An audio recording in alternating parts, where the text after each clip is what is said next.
बहनें जो आखिरी बार अफगानिस्तान में थीं, लेकिन फिर अफगानिस्तान में भयंकर सूखा पड़ गया। धक धक, अब कौन? फिर से समय आ गया है और अब 323 ईसा पूर्व है। 323 ईसा पूर्व जब पोरस ने सिकंदर को मार डाला तो सिकंदर की मृत्यु हो गई और जाहिर है उसकी मृत्यु के साथ ही उसकी शक्ति और भय भी समाप्त हो गया, जिसका फायदा चंद्रगुप्त मौर्य ने उठाया था।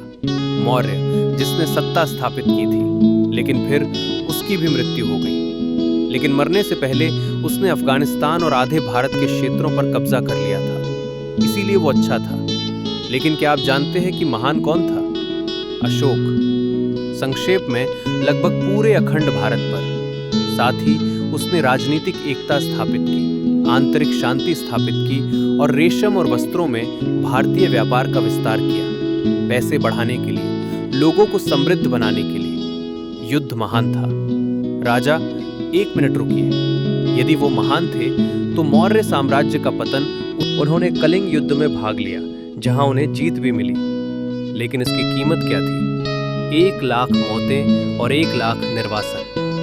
उनका दुख उनके मन में गहरा था और उन्होंने पुनर्जन्म लिया। मौर्य साम्राज्य के कारण उन्होंने बृहद्रथ राजा की जिम्मेदारी अपने कंधों पर ले ली, लेकिन दुर्भाग्य से उनके प्रमुख पुष्यमित्र शुंग ने बृहद्रथ की हत्या कर दी और इस तरह दूसरे साम्राज्य की शुरुआत हुई, शुंगा।